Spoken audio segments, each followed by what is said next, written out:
2 Kings chapter 16. The reign of Ahaz of Judah. In the 17th year of Pekah, son of Remaliah, Ahaz, son of Jotham, king of Judah, became king. Ahaz was 20 years old when he became king, and he reigned 16 years in Jerusalem.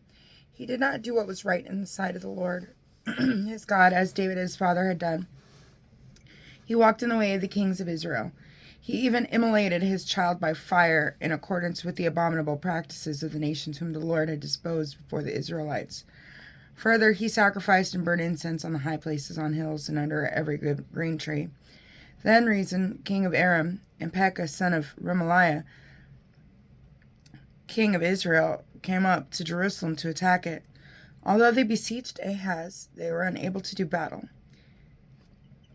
In those days, Rezin, king of Aram, recovered Elath for Aram and drove the Judahites out of it. The Edomites then entered Elath, which they have accompanied until the present. Meanwhile, Ahaz sent messengers to Tiglath-Pileser, king of Assyria, from the plea, I am your servant and your son. Come up and rescue me from the power of the king of Aram and the king of Israel, who are attacking me. Ahaz took the silver and gold that were in the house of the Lord and in the treasuries of the king's house, and sent them as a present to the king of Assyria. The king of Assyria listened to him and moved against Damascus, captured it, deported its inhabitants to Kir, and put Rezin to death.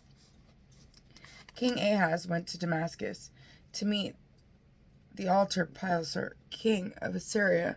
When he saw the altar of Damascus, King Ahaz sent to Uriah the priest a model of the altar and a detailed design of its construction.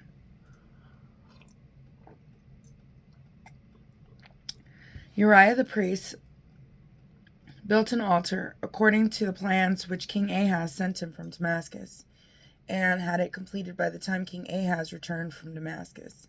On his arrival from Damascus, the king inspected the altar. The king approached the altar, went up, and sacrificed his burnt offering and grain offering, pouring out his libation, and sprinkling the blood of his communion offerings on the altar.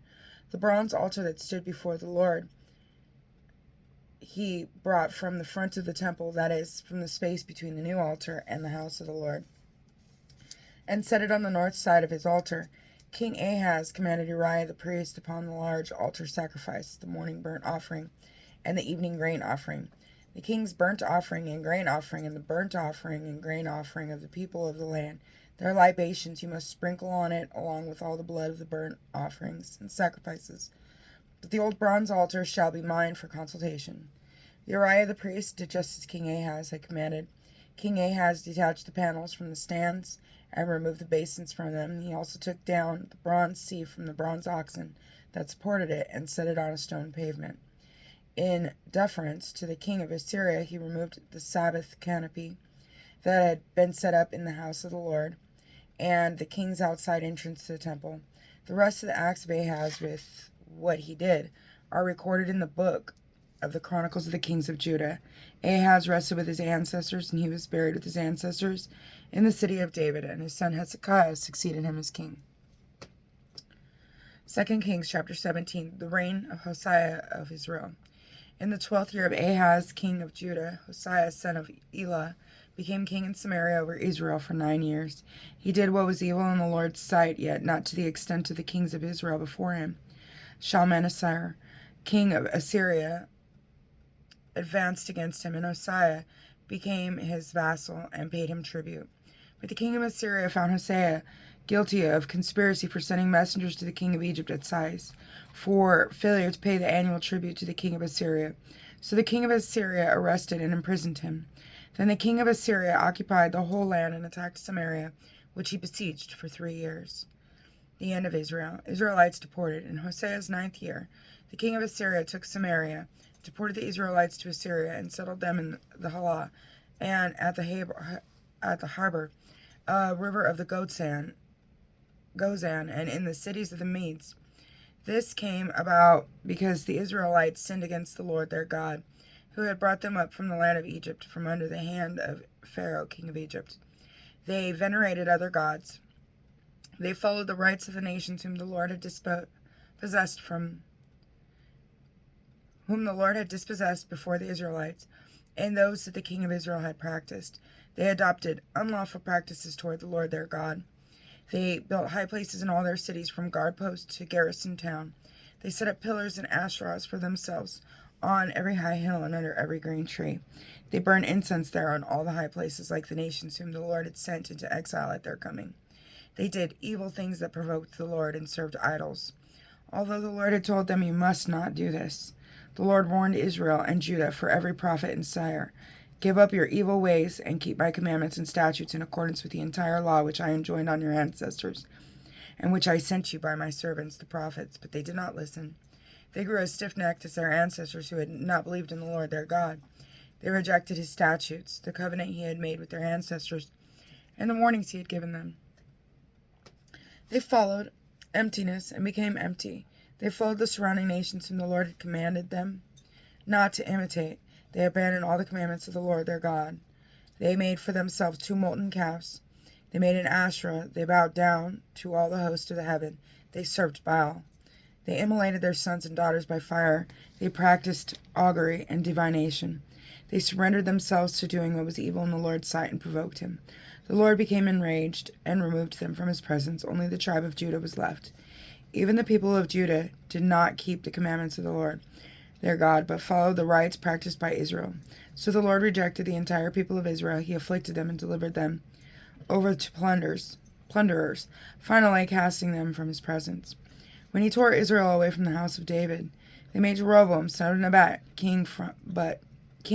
But Jeroboam lured the Israelites away from the Lord, causing them to commit a great sin. The Israelites imitated Jeroboam, and all the sins he committed, they would not depart from them. Finally, the Lord removed Israel from his presence, just as he had declared through all of his servants the prophets. Thus Israel went into exile from their native soil to Assyria until this very day. Foreigners deported to Israel. The king of Assyria brought people from Babylon, Cushtha, Ava, Hamath, and Sepharvaim, and settled them in the cities of Samaria in place of the Israelites.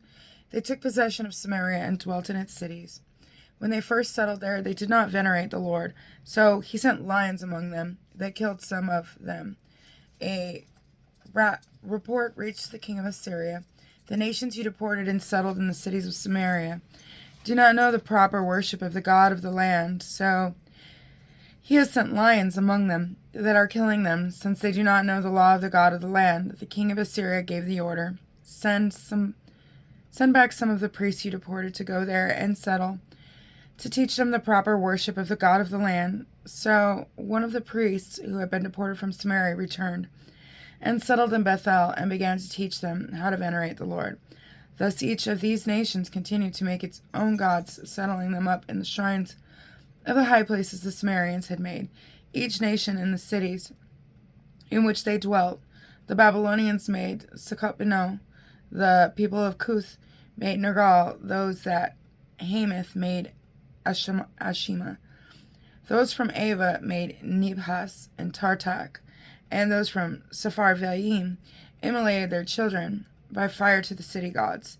King Hadad and King Anu, at the same time, they were venerating the Lord, appointing from their own number priests for the high places to officiate for them in the shrines of the high places. They were both venerating the Lord and serving their own gods. They followed the custom of the nations from among whom they had been deported. To this very day, they continue to act according to their former customs, not venerating the Lord, nor observing the statutes and regulations, the law and commandment that the Lord enjoined on the descendants of Jacob, whom he had named Israel.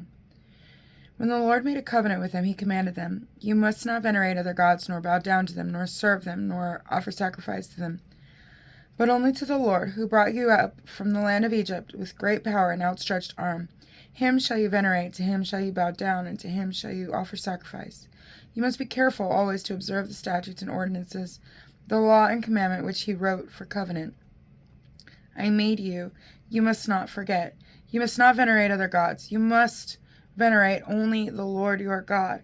It is he who will deliver you from the power of all your enemies." But they did not listen. They continued to act according to their former customs. But these nations were both venerating the Lord and serving their own idols. their children and their children's children are still acting like their ancestors to this very day. God bless you.